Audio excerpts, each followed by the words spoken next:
Welcome to smart competitive school.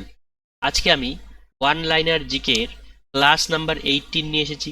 এর আগের পর্বগুলোতে আমি 1 থেকে 17 পর্যন্ত ক্লাসগুলোকে কমপ্লিট করেছি। তোমরা যদি ভিডিওগুলিকে দেখে না থাকো তাহলে আমার প্লেলিস্ট থেকে সেই সমস্ত ভিডিওগুলিকে দেখে নেবে। তাহলে চলো আজকের যে নতুন প্রশ্নগুলো রয়েছে সেগুলো নিয়ে আলোচনা করা যাক।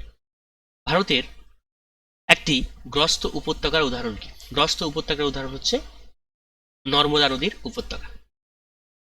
পৃথিবীর বৃহত্তম মালভূমির নাম কি? পৃথিবীর বৃহত্তম মালভূমির নাম হলো তিব্বত মালভূমি।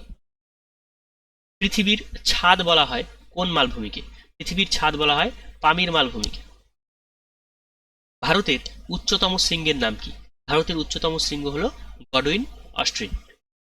সেইল এর সদর দপ্তর কোথায়? SAIL সেইল এর সদর দপ্তর হলো নতুন Delhi. The poem go and get education was written by, এটা কে লিখেছেন? এটা লিখেছেন সাবিত্রীবাই ফুলে। দ্রাঘিমাংশ পৃথিবীর মোট কয়টি সময় অঞ্চলে ভাগ করেছে? দ্রাঘিমাংশ মোট 24টি সময় অঞ্চলে ভাগ করেছে পৃথিবীর। পালকি উৎসব কোন রাজ্যের বিখ্যাত উৎসব? পালকি উৎসব হচ্ছে মহারাষ্ট্রের বিখ্যাত উৎসব।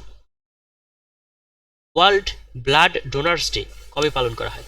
ওয়ার্ল্ড ব্লাড ডোনার্স ডে পালন করা হয় 14ই June. Tata institution of fundamental research কোন পঞ্চবার্ষিকী পরিকল্পনায় শুরু হয়েছিল? এটা শুরু হয়েছিল দ্বিতীয় পঞ্চবার্ষিকী পরিকল্পনার সময়কালে। ভারতীয় সংবিধানের সপ্তম তফসিলে কি উল্লেখ রয়েছে?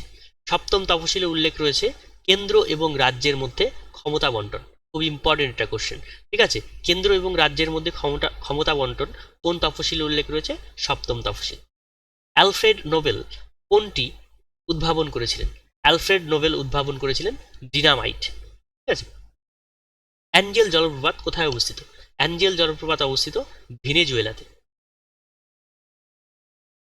কোন শাসকের সবচেয়ে বেশি গোলাম ছিল? কোন শাসকের ছিল? ফিরোজ শাহ তুঘলকের। কার ত্বকে পৃষ্ঠীয় রক্তনালী দেখা যায়? পৃষ্ঠীয় রক্তনালী দেখা যায় কেঁচোর, ঠিক আছে?